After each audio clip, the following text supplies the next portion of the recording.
तो हम श्री कृष्ण कथा महाग्रंथ की शुरुआत करते हैं। ये पहला अध्याय होगा। अध्याय 1, धरती का भार और देवताओं की पुकार। धरती का विलाप। सतयुग और त्रेता युग बीत चुके थे। अब द्वापर युग का समय था। संसार में धर्म क्षीण हो रहा था और अधर्म अपनी जड़ें गहरी जमा रहा था।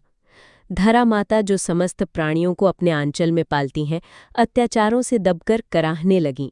राजाओं में क्रूरता बढ़ गई थी। असुरों का प्रभाव चारों ओर फैल चुका था।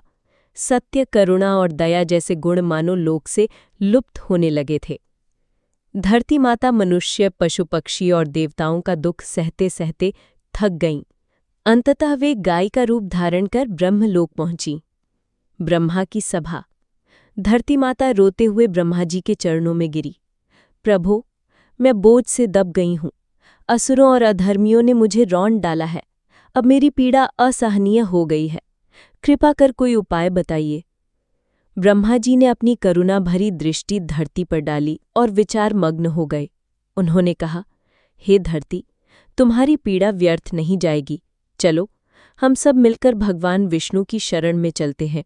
केवल वही जगत पालक हैं, वही इस संकट का समाधान कर सकते हैं। क्षीर सागर में देवताओं का आगमन। ब्रह्मा, शंकर और समस्त देवताओं ने मिलकर क्षीर सागर की यात्रा की।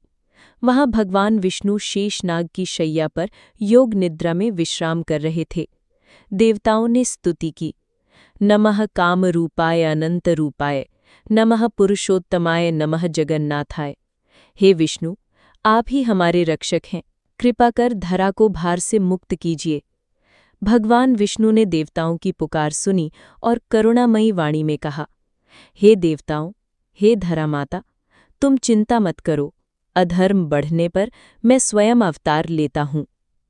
इस बार मैं यदुवंश में अवतार लूंगा। मेरा जन्म देवकी के गर्भ से होगा और मैं कंस जैसे दुष्टों का नाश करूंगा। देवताओं के हृदय में आनंद छा गया। भगवान ने आगे कहा, तुम सब भी अपने अपने अंश से गोकुल और व्रज में जन्म लो।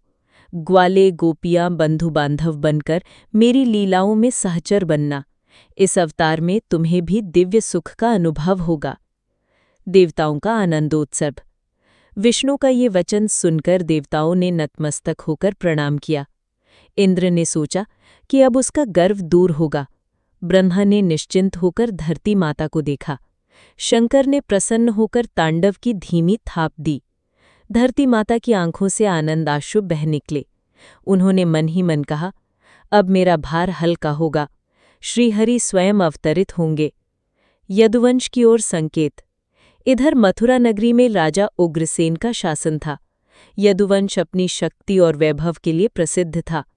उग्रसेन का पुत्र था कंस, जो अत्यंत बलवान, पराक्रमी और महत्वाकांक्षी था। इसी यदुवंश में आगे चलकर श्रीहरि अवतरित होने वाले थे। देवताओं की दृष्टि अब धरती से हटकर मथुरा की ओर टिक गई। कथा का सार। अध्याय 1, धरती माता का विलाप, देवताओं का विष्णु से प्रार्थना करना और भगवान का अवतार लेने का वचन। यही इस अध्याय का सार है। अब संसार को ये संदेश मिल चुका था कि धर्म की रक्षा हेतु स्वयं नारायण अवतरित होने वाले हैं। दोस्तों, अगर आप श्री कृष्ण भगवान की पूरी जन्मकथा अध्याय 2 सुनना चाहते हैं तो अभी चैनल को सब्सक्राइब कर लीजिए, ताकि अगला भाग सबसे पहले आप तक पहुंचे।